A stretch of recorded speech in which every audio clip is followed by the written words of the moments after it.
El pasado fin de semana se estrenaron en España 11 largometrajes. Hoy vamos a hablar de 5 de ellos.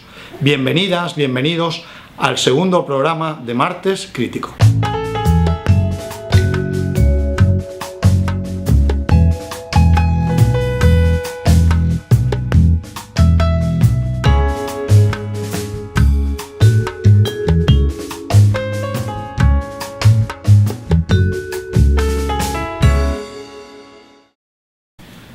La película más laureada por la crítica este fin de semana ha sido Una vida sencilla. Es una película de Hong Kong que ha dirigido a Nui, y yo creo que laureada por la crítica con muchos merecimientos. Salvador Llopart en La Vanguardia lo dice muy claro. Dice: cuenta la sencilla historia vigorosa e intrusiva de un joven productor de cine y su sirvienta, la de la familia durante los últimos años, que es una aproximación sentida y directa y sin artificios a un tema que no tiene remedio, como es envejecer. Jordi Costa, en El País, aporta algunos datos sobre el personaje real del productor, Roger Lee, y lo considera clave dentro del cine hongkonés, y alude a que quizá haya en la película un cierto elogio a la servidumbre, pero alaba en general su tono equilibrado y su contención, sin golpes bajos emocionales, dice. Kim Casas, en El Periódico, también subraya el equilibrio general de la película y de los personajes, y refleja la distancia social de estos personajes y su cercanía emocional al espectador. Y Federico Marín, en ABC, escribe que la pincelada de la directora es original, triste y optimista a la vez. Bueno, en general es una película muy recomendable. Yo la he visto y creo que merece la pena que la vean todos ustedes. Gracias al estreno de la película Mucho ruido y pocas nueces, y a los comentarios críticos, hemos podido saber que Shakespeare es un clásico de la literatura, detalle que más o menos hemos subrayado todos los críticos al hablar de la película. También que Joss Whedon, el director de esta adaptación del clásico de Shakespeare, que tiene dentro de su alma indie un cuerpo de tipo que hace películas de superhéroes, como Los Vengadores, de la que es director. Fuera de estos dos hallazgos críticos, es curioso que a Javier Ocaña, por ejemplo, en El País, le haya parecido que Whedon fracasa en su intento de hacer una comedia de enredo, con el texto por un lado y la imagen por otro, mientras que a Sergi Sánchez, en La Razón, lo que le parece la película es que funciona a pesar de estas contradicciones entre el texto clásico y el contexto de actualidad, y que en cierto modo hay que ir acostumbrándose en la película a esas contradicciones. Yo creo que es más o menos lo que he dicho también en mi manera algo chocante de escribir, que hay que acostumbrarse a ello, a esa confrontación entre el texto clásico y el contexto posmoderno de la película, cosa que se consigue tras unas primeras secuencias de presentación de personajes y maquinación de la trama, en las que uno está poderosamente tentado de irse un momento a comprar unos pares de calcetines. Lluís Bonet, en La Vanguardia, arranca su breve comentario de un modo tajante. ¿Qué haría Shakespeare hoy con un móvil?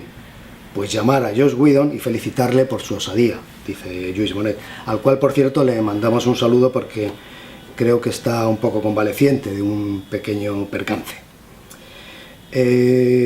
El desacuerdo crítico más ostensible entre los estrenos de esta semana llega con Centro Histórico, que es una película de 4 episodios sobre la ciudad de Guimaraes que han firmado Kaurismäki, Víctor Erice, Manuel de Oliveira y Pedro Costa. El desacuerdo fundamentalmente se ha centrado en el episodio que dirige este último director, Pedro Costa, portugués, al cual críticos como Gonzalo de Pedro en Sensacine considera que solo con el fragmento dirigido por Pedro Costa, que convierte la memoria de la Revolución de los Claveles en una pesadilla hospitalaria con su icónico Ventura, personaje la considera como una de las mejores películas de Pedro Costa, y solamente por esto Centro Histórico merecería la pena, dice. Javier Ocaña, en El País, matiza, dice que es un monólogo histórico e histérico, críptico, aunque muy potente este tramo que hace Pedro Costa, una pieza que puede cargar tanto como, si se logra entrar en su dinámica, perturbar, dice. Y yo en ABC También he advertido este tono de pesadilla, aunque yo lo considero más bien pesadillo al tramo este de Pedro Costa. Y digo que todo el prestigio narrativo de Costa está puesto al servicio de vaciar la sala. Es mi visión, que no es tan extrema como la de José López, mi casero, en esta especie de espacio televisivo, que califica en su página, No Solo Cine, de soporífero el tramo de Pedro Costa. La parte que ha dirigido Erice, pues como siempre, pues ha recibido los naturales halagos de todo el mundo. Víctor Erice es un intocable y bueno, pues aquí se nota. Y tampoco se ha dado mucha importancia a lo que tiene de valor que Manuel de Oliveira, que hace uno de los episodios, que es una persona que a sus 105 años es capaz de contar un mero chiste y que funcione dentro de lo que es el entramado. Bueno, esta es la tercera película importante, digamos, de la semana. En cuanto a la cuarta, bien, todo el mundo ha mirado con buenos ojos Sobran las palabras, que es una película en la que aparece James Gandolfini, o sea que de entrada pues tiene ese beneplácito de lo póstumo. A mí me ha gustado mucho esta película, me ha parecido que es una historia de amor fresquito entre una pareja madura que pretende rehacer su vida. Y bueno, yo he procurado, más o menos como siempre, pues no descubrirle al lector cosas realmente importantes de la película y solo alerto de lo que llamo el momento pijama, que para mí es grandioso. Yo creo que si se acercan a verlo fliparán, solamente por ese instante. Es algo blanda y simple, dice Jordi Batlle en La Vanguardia de esta película, de Sobran las palabras. Aunque bueno, supongo que eso no se lo diría a Gandolfini a la cara. Javier Ocaña entresaca una idea que no es que sea la bomba la idea, pero bueno, no está mal.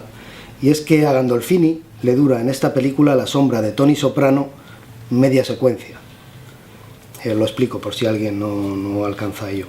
Gandolfini es un actor muy marcado por el personaje de Tony Soprano, lógicamente, y aquí hace uno totalmente diferente y enseguida se te va de la cabeza el anterior, Tony Soprano, y lo ves como lo que es en esta película, lo cual es de mérito. Carmen Lobo, en La Razón, habla de la química que chisporrotea con singular ímpetu entre la pareja protagonista. Bueno, nada que objetar a esto, salvo que quizá el verbo chisporrotear es un poco fuera de tono. Y bueno, ya me están un poco apuntando con el rifle para que vaya cortando, pero antes quiero cantar las alabanzas recibidas por una película española, Gente en sitios, de Juan Cabestein, a la que han puesto todo el mundo por las nubes. Yo no la he visto y solamente digo lo que dicen. Por ejemplo, Nando Salvá, en El Periódico, dice que todos somos gente en sitios, somos gente despistada que hemos olvidado hasta lo esencial, como comer o caminar. Luego, en su comentario ya lo va arreglando un poco, pero de entrada dice esto. Jordi Batlle, en La Vanguardia, hace el tipo de crítica que más me gusta a mí. Es ese que empieza hablando, para hablar de Gente en sitio de Juan Cabestein, empieza hablando de días de radio y termina haciéndolo de Amanece que no es poco. Esta crítica es de esas que hay que enmarcar. Sergi Sánchez, en La Razón, arranca muy fuerte su comentario sobre esta película de Cabestein. Lo hace con referencias a Raymond Queneau, al movimiento oulipiano, a Georges Perec. Todo esto probablemente habrá mandado al pobre Juan Cabestein a consultar su libro sobre literatura experimental. Pero bueno, Sergi Sánchez lo acaba muy bien, califica la película de sofisticado constructo y de estimulante experimento de otro cine español que es posible, cual es positivo, creo. Y Eulalia Iglesias, en Time Out, consigue el gran momento crítico de la semana al hablar de esta película como Gente en sitios es la culminación de esta corriente que Jordi Costa bautizó como post-humor, donde la sonrisa se hiela en los labios antes de convertirse en risa. En fin, ya saben lo que es el post-humor, por lo menos, que es no llegar a reírse del todo. Y bueno, terminamos esta semana mucho más rápido, mucho más mejor, y esperamos a la siguiente, si es que llega, porque probablemente la siguiente, que es demasiado Navidad, la posterguemos a la siguiente semana. Esto lo digo por mi cuenta, por si acaso me cubro.